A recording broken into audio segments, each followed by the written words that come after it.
All right, let me go and explain something first before we get into these. There are correct ways and incorrect ways of dealing with things. Now, each of these are completely simplified right now. All right, each of them are. Let me explain why. And you can't do any more. So if you have x plus 4 over 2, you can't be like, oh, that's going to be a 2 and that's going to be a 1, and then turn that into x plus 2 over 1. It does not work that way. Let me go ahead and show you why. Let's say I was substituting in x is equal to 6. How about? Why not? The correct way of doing that would be 6 plus 4 over 2, and you get 10 over 2, which is 5. That's the correct way of doing it. If I did it this way up here and did, okay, well, 4 divided by 2 is 2. So it'd be x plus 2, and I'll make that a 1. So what I'm doing this incorrectly, keep in mind, is I'm going to go ahead and simplify those first. Okay, then let's say I put in 6. What's 6 plus 2 over 1? Well, that'd be 8. Does not work that way. You don't get the same answer, so you cannot simplify like that, okay? So when you have something like this, you cannot continue because there's an addition sign here. Compare that with 4x over 2. Since everything's being multiplied, then you can simplify, and that turns into 2x over 1. Okay, so I had to show you that before we get into this because it's going to make things a lot smoother, I hope. So with number 1, they both have a 24 in common. You might not be able to see it because it's big numbers, but that's also why I'm doing this problem. So you'd factor out 24, the greatest common factor, and I'm left with x minus 3 inside. Now I know that 72 divided by 24 is equal to 3. So I can go ahead and, on the bottom, do 24 times 3 right here. It's a multiplication symbol. So the 24s go away. Since this is a subtraction sign, separating those two, it's not 3x, it's x minus 3, we cannot simplify anymore. So our final answer is just x minus 3 over 3. That's it, completely simplified. Okay. Now number 2, let me change up my color here.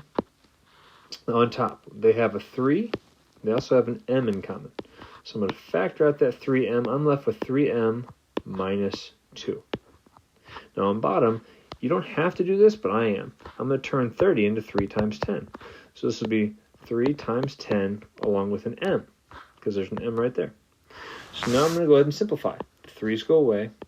Those m's go away. And this is what I'm left with. 3m minus 2 over 10. Now don't forget the 2 and the 10 cannot be simplified because we have the subtraction up here. All right, they have to match up perfectly in order to simplify, or cancel out, if you will. All right, let's see here. Do I do another one here? Yeah, I got some big numbers down here. Why not? Number 3. Let's do the bottom first. The bottom you can take out a 10, and you're left with 5k minus 8. Now on top, that's 70. It's the same thing as 7 times 10. So the 10s match up, so they go away. I'm just left with 7 over 5k minus 8. All right, you can do number 4 on your own. All right, next up, here we go. This is a very similar one to ones we've already done, but I'll show you. It's not just a 56 and it's not just an a. It's a 56a that you can take out of those two. And you're left with a plus 1. On the bottom, I should have done more with that, shouldn't I have? Well, no, never mind. 56a, that's fine. Now 80 is the same thing as 80a. Now the a's go away, and I'm left with 56 and then a plus 1 over 80. But these two can still be simplified. They're both even, so at least 2, but I know that 8 goes into each of them. So 56 is the same thing as 8 times 7. 80 is the same thing as 8 times 10. Up top, I still have the a plus 1, though. So the 8's go away, and I'm left with 7 parentheses a plus 1 over 10. And that's going to be what I need to see from you. Now, on number 6, and I'm going to change my color up to make it even more better. That's not a good phrase. So on top I have n minus 6. Can't do anything about that, right? But down here, I'm going to factor this bottom using the x method. What two numbers multiply to negative 12 and add up to a negative 4? Well, if you said 6 and 2, you'd be wrong, because they add up to 8 and they multiply to a positive 12. So I have to make one of them negative. I'm going to make the 6 negative. That way it works. So I have n minus 6 and then n plus 2. Now, This is an n minus 6, and this is an n minus 6. They match up perfectly, so they go away. So what I'm left with is 1 over n plus 2. And that's my simplified rational expression right there. Next up, those are all, oh, okay, we can do this. So I'm going to take the first one, and I'm going to take out a 10. When you take out a 10, you're left with m plus 8. So just taking out the greatest common factor. On the bottom, I have m plus 8. Well, the m plus 8s match up, so I'm just left with 10. Now, if you wanted to put 10 over 1, you could. You could, but I prefer 10. Now, over here, I'm going to go ahead and leave the top alone because you can't do anything to that. But the bottom, we can take out an 8. When you take out an 8, you're left with r plus 10. So the r plus 10s go away. Up top, if you don't have anything, you have to put a 1. 8 on the bottom, so 1/8 is my final answer there. It's my simplified rational expression. Now on the bottom, I'm going to go ahead and factor the bottom first to see what I'm working with here. I do have an 18. When you take out an 18, you're left with b plus 1.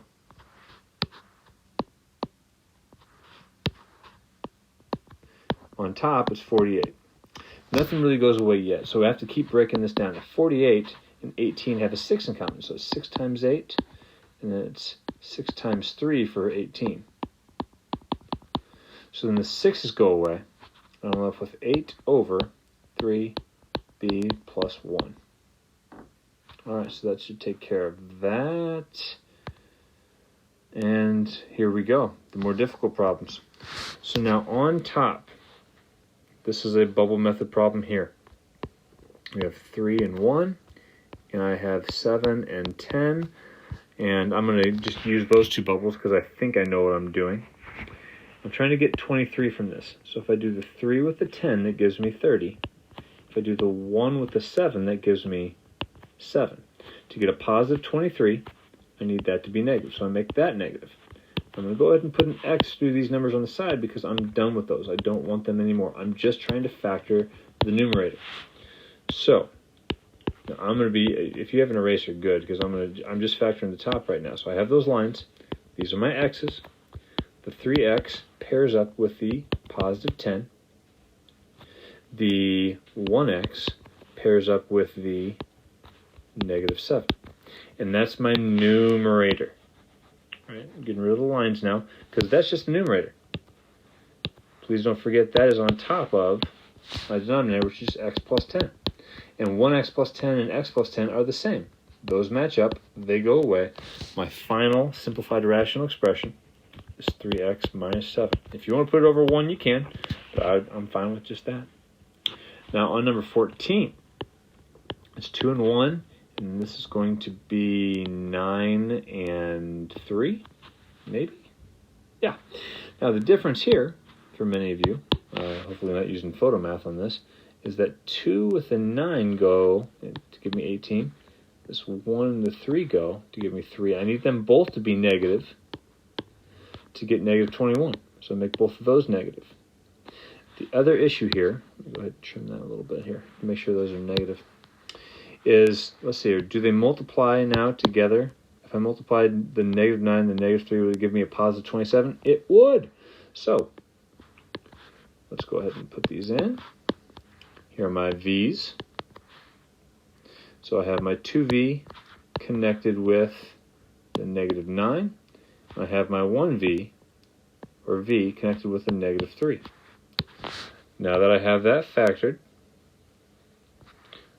draw my division bar here, fraction bar if you will. I have V minus 9 on the bottom. So then those go away. Once those go away, you're left with 2V minus 3. All right. These you can handle on your own. All right. Thank you very much. Do the rest of that worksheet on your own.